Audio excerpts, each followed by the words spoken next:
Good afternoon, Abbotsford residents. I'm Mr. Pelican. I'm running for the mayor of Abbotsford to bring the RCMP in. You pretty much see me every day from a podcast in front of this, a development sign. Knowing these developers were paying city officials and harming Abbotsford's residents, the taxpayers, in rigging decisions with council in Henry's house over the general public. 3,000 people in Cooper's Farm. Vicky Hopes wrote a lie for Henry to say there was very few at the auditorium. I knew, learning from Peter Wall, Wall Financial, Aquilini, Mike Dakota, Stuart Olson, Ani, Cressy, and the whole thing's over the years. In rezoning for a zoning permit, you lose your shit, and the city should pull it. When engineering and city manager and city lawyer are not doing the pulling it, they've been paid off. And when the general public's getting blocked and they're overwhelming the city councilors by hundreds, you got to resubmit and redo it all. And when you say that the councils outvoted you, they're not a selective jury and it's a decision that stays. The mayor knows he was in trouble and he was buying developers. When the developer puts so much on the table and the mayor and councils and these bureaucrats get him caught, he's not going to walk away from hundreds of millions of dollars without asking your ass to be spanked and be spanked hard. You don't want to rip him off. So I knew when Henry tried to end my life, and he had many people around him at the political level that called themselves politicians rather than organized gang. The train tycoon was the solid man of controlling it all. I made it clear with the RCMP, go after Henry and Henry alone and everybody else collapse. He has the power and the contacts to prop up the Abbotsford police and everybody else. Take him out, everybody else just goes down the toilet. Everybody, they can't stand up. And they don't know who to go to, and then they gotta start leaning on these flunkies like Brad Viss and everybody that's got no strength. And you can see the rest of them dividing themselves, and you can see them. I bet the politicians have came to this conclusion and knew that I wanted to close them fists and retained my cool and calmness thanks to the mission RCMP. And now let me have basically shit kick the Abbotsford police and everybody involved because it's election time. And I waited 4 years. I respect that very much from the federal conservative Pierre Poilievre, from Carney, and everybody staying out now and letting the residents, these men, went into the city and hoisted it for their luxuries and have brutalized the Abbotsford residents for you to pay all the bills. And you would figure with their smarts and their accountability of what they could make the city do and make the city grow, they weren't doing that. They're enriching themselves, and they took their own families in and pointed them so they could do the dirty work. But what made it very, very, very hard for the community to prove it was the private police went around under the mayor, which sits on the top of it all, gooning and threatening people. So when you had no way, you would go to your MP and MLA. But they would phone the mayor because the mayor owned them and cut a deal. And then the cops would know who you were, where you were, and secure your house. But it went off the track on the train tycoon when his own son, the economic development officer, Darren Braun, told the plan. I went with my experience and big developers that I knew and said they're beating my city, they're stealing off the taxpayers, even the city managers involved with the city engineers, and I knew that. I didn't need his shield to say I could do this. And I asked him to help this community, but I went to the RCMP. And today I stand to tell you this, without the mission men and women in a little small detachment that spun this wheel and got it going, that knew about law procedure, they knew how strong I was tied to John Rustad, Bill Vanderzam, big developers, and they knew I wasn't full of bullshit. And they knew the spanking was gonna come down hard, and you gotta look at it. You got to look at it like this. Here's a big police department praised by that filthy Mayor Braun that it was the best, being hammered to the wall, and nobody defending it.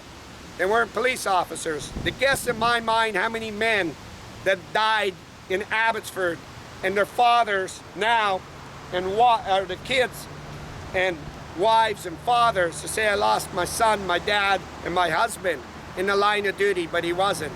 The shit they did on me, I used my experience and ties to get the best and to help. An ordinary resident and people that don't tolerate this would take the law in their own hands, and I believe that's what happened. And then they used the press and everybody. You should never be blocked, and you should never, ever, ever have to fight when a criminal acts take place, and you got them witnesses. You shouldn't. Investigators, elite investigators, task force and drug officers were involved in it with the Abbotsford Police. But if they think that Mike Sir should get a pass, that's their biggest mistake the Abbotsford whole man made. I want their wives to see it. I want their families to see it. I want the people that they deal with in the town, the neighbors, suppliers, and everybody to see. But these losers did. That's why I podcast their faces out as a politician and went politically, because they knew I could do it. And the RCMP said, stay with it, Mr. Pelican. Stay with it. Why you want to stay with it? Sympathy of the average Joe Blow, even though they don't know you, will pour their heart out to help you, and you'll get all the information. The RCMP knew I was in every office and everywhere and everything thanks to Darren Brown. And you see me every time I podcast, the Abbotsford Police are on top of me smashing my phone, in my camera. Let me elaborate why. Them development signs are illegal. It has city officials and people being paid off. Now you need to pay the officer, so I don't podcast it out to the opposition, 1BC, authorities at the higher level like RCMP and CSIS, and opposition parties and everybody else to seeing it. Because I know the bylaws, I know the codes, I work with developers. So in my opinion, it's an easy call. You phone the losers and the Abbotsford Police, and the only time they're beating me is every time I stand in front of a project in a development site. Ain't that right? And you saw it up at Ledgeview. He was gonna really tune me up. You saw it every time I'm out Barreltown. Anytime I'm gonna show you what they're doing, they know, go shut his mouth. He's gonna put it on that, and we got Vicky Hopes blocking it all like Dave Sadoo's property. That there will get the authorities in.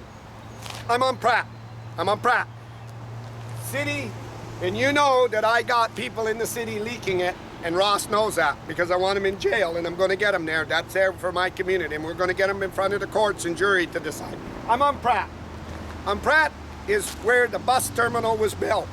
The damaged homes on that back of that ridge of the mountain in the middle of the winter, when Stephen Harper gave the money to move the bus terminal federally off a riverside, and then Christy Clark gave it to Mike DeYoung, and Harper gave it to Ed Fast. But the government's changed, I made it clear. Trudeau came in, and then the government had changed on Trudeau, and then we had John Horgan. Rather than the mayor and my MP and my MLA, my MP especially Ed, go back and tell in Ottawa that these homes were being violated under the city's watch, and the mayor owned adjacent lands to it, and his son was put as development officer and economic proven officer, and the Abbotsford Police are threatening. An engineer didn't do any progress. That's why I could get you, and I could get you fast. Rob Isaac was running around, here's my ticket, I'm the engineer, and the old geezers were doing this. And city councils never came up to see any of their residents, and Mike DeYoung said, cut a deal, Henry owns Abbotsford. It was to bring adjacent property and development by the federal and provincial government next to his. And why didn't Ed do that? Why didn't Mike do it when the NDP got in and he was a Liberal? They were standing to gain. Trudeau would pull the money off the table, and so would John Horgan, stripping the losers. And I got the picture still, I show you, with Ed on the shovel, Mike on the shovel, and everybody, and this was Simon's riding. Then there's a piece of property that damaged many homes, and there's a lawsuit pending against the city and everybody involved, and this is what started all the threats. And this is what started all, scams on running of money, rather than hold the contractor and the developer what was here, and his bond and his insurance on the hook. He couldn't do it. He basically, in my opinion, said, Henry, you listen to me, you screw up, and you get this straight. If I gotta get caught on this hook for this, I'll never get another government job, and your bloody son's a proving officer with your junk buddy Ross in front of him, and you stand to gain by all moving it, and you rushed it off Riverside to do tilt-ups. It was all organized crime, and I ain't gonna have that. So Henry had to threaten. But Darren Brown was his weakest point. The city, people in the city behind Ross said, Mr. Pelican, you know, you podcasted Dave Sadu's property out that Corky screwed up. Big Corky wants to own every riding.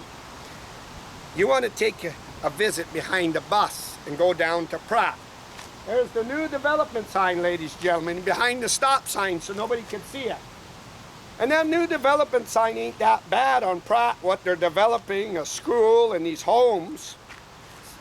But what they failed to do, engineer and that garbage Ross and that garbage council, was send all them homeowners, including me, a letter that under the first damage and lawsuit that's pending, we're going to try another screw up because we need the money and we're rushing it.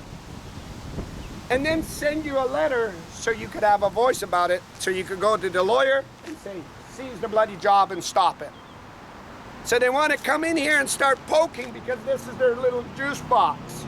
And they wanted to do this, and they did it with all this behind their back. Now that's the goodness of local people working in the city behind Rob Isaac's back, behind city lawyers' back, the lawyer, and behind city manager, and behind Ross and council. And did not foreclose this to these homeowners because they knew exactly what I knew. The homeowners would be upset on the first damage and everything. They wouldn't allow you to come anywhere within here. And now they would go to the lawyer and say, get her into court and stop the bloody developer and job. Then what has to happen? This is Henry Braun, Ross. You get the Abbotsford police to go out and smash Mr. Pelican. Chief Cullen Watts here, my guys are out tonight. Undercover guys are out there, they're trying to get him.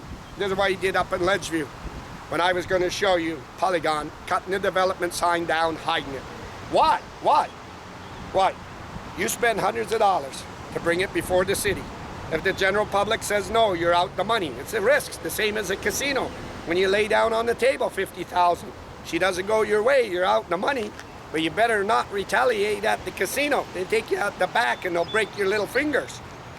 And you're out all that. But you need a guarantee, especially like Polygon did and Ron Funk did. You can run your mayorship and your campaign all over my job site. And when you're in, because I got you in, now you owe me. Rush the permits, rush the job. Don't give me fines, don't send me this. It was a little organization and they were making big money. And this little organization was set up really good. But the question is this. They weren't cutting Darren Braun in. And Darren Braun, I studied him, so I want Colin Watts to hear it, of how this happened. Darren Braun was being run by an old geezer, his dad, Henry Braun, under the old traditional way. I had to work for everything when my daddy came to town. I was a CEO of P&R, and him and George Smith ran the town. You get in there, son, and you bust your ass. Nothing's free, son. And I watched him do this to his kid. And his kid's little brain was spinning, and you could see almost in tears in his eyes. And then he looked, and he saw Ross Seaman sitting on his ass at his gas station doing nothing, not even any work as an elected official as city council, and he watched him. Henry was warning him, Ross, you go work your gas station all the time. You don't go out and do nothing, even though you were the deputy mayor when this shit happened. And then I only need you on Monday night to say, agreed, pass. And he was warding perks. Now, Ross, you knock your gas station down, you don't pay any environmental fees, and you tug it to Mission, and you dump it all in the aquifer and ditches where the frogs and everything are.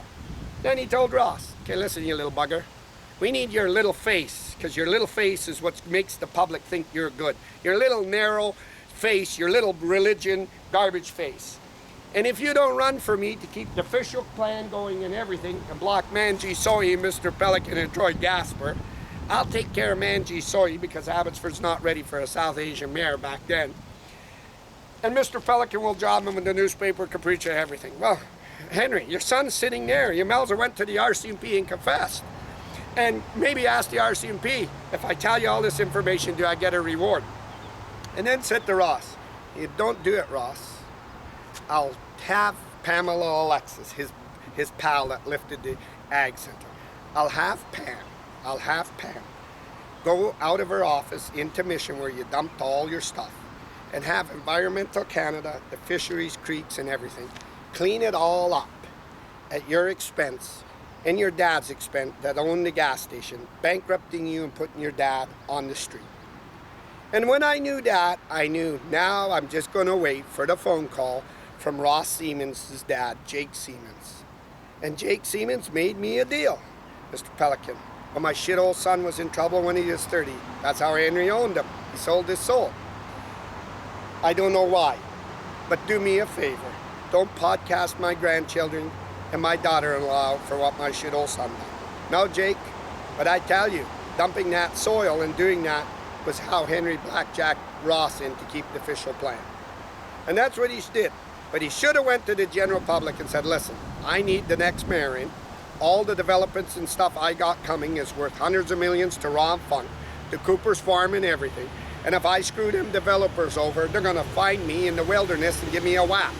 And he should have been just a little bit honest, but greed got in the way. But then Henry knew his way out. A private police department. Nobody would ever suspect it and do it. So I want to ask Ross Siemens, city manager and engineer, were you going to send a letter out to Abbotsford homeowners? Were you going to? This is why staff picked up and got a hold of me and said, you want to go to Pratt Street and you want to look what they're doing behind your back.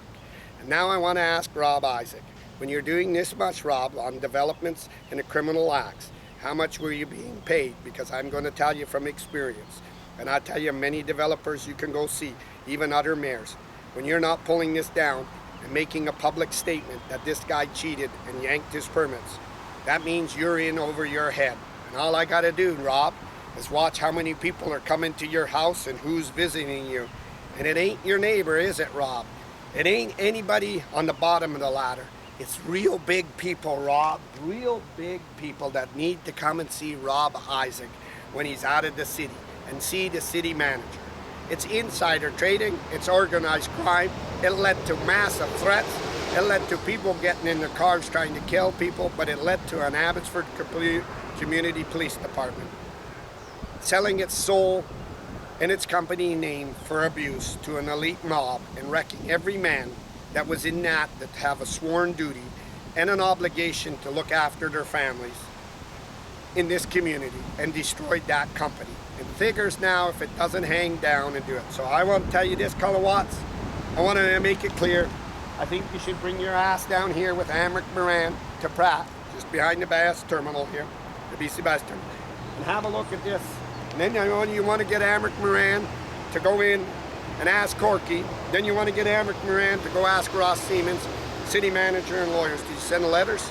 Did you send letters? When you develop, you got to send a letter out saying, as a developer, we want to be neighborly and work with you, like the bus did, till it screwed up.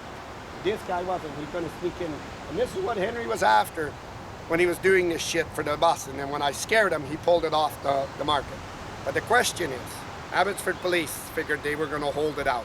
I'm challenging Gurpreet Rai to run for council. I'm challenging Suki Dami to run for council and help your South Asians. Challenging Barty Sandhu, a good person, to run for city council. I'm challenging Marion Moscadam that Abbotsford residents and me as mayor will be right there for you, and council will be for you when Henry threatened you to shut your little mouth and let water be under the bridge. Remember that? I was there for you. Where was the Abbotsford Police? He didn't come out and get your statement that you were threatened and go pick Henry Brown up, did they? They let Henry come out and belittle you on Sunday, but I was there for you. So I'm challenging good people of the community. We got to kick Ross's ass, and I got to kick Patricia Dreesen, who owns now The Voice. The Voice. And where's Dreesen? Do you know anything about development, Dreesen? Do you know anything at all? And where's Amric Moran? Do you know anything, Amric? Maybe you should study the bylaws, the codes, all this stuff before you even run for council. Maybe you should study the environmental officials and everything. You need to know this shit. And you need to know it really good, because undoubtedly, nobody knew it. And when Henry found out that I knew it, and it's organized crime, he had to pay the Abbotsford Police to beat me up and shut my mouth, and that's why they smashed my cameras, right? Colin Watts, that's why you guys came up at me at Ledgeview when I was going to show the sign being cut down, and he was going to give me a good tune-up. And now Colin Watts, all he's going to do is go sit on Brad Viss's lap, that MP, and I guess he rubs Brad Viss's face because it's getting shinier and shinier and shinier. And coming out in the secrets of the night, everybody, the whole community knows where Abbotsford's task force is. It's under investigators, officers, because the whole community is now out there watching. And when you got this magnitude of people doing it, you compromise the police are compromised, they can't investigate, maybe get a restraining order injunction like you did on the homeless and start crying to the judge and maybe doing that. But I don't think you want to go in front of the courts, because the judge is going to look at you and say, yeah, Colin Watts, you know what should you get being under uniform and looking away? 100 years, 200 years, 500 years, what do you get? Was Evie send you in here because Evie's getting a little bit out the back door with a Lamborghini? Where's the Barrowtown money? Where's Dave Sadoo's money? This is why you don't want to do it. As a police force, you don't want to do it as a mayor. You don't want to do it. You don't want to take that extra bit. It never works out. Because I tell you, everybody that's in trouble are Bible-thumping weasels. Henry goes to church, Ross goes to church, and all of them, Ed goes down on his hands and everywhere. If you didn't think Mr. Pelican and Abbotsford homeowners were going to get you, you had to think the good Lord himself was going to get you. I'm live, Pratt Avenue, Abbotsford, British Columbia.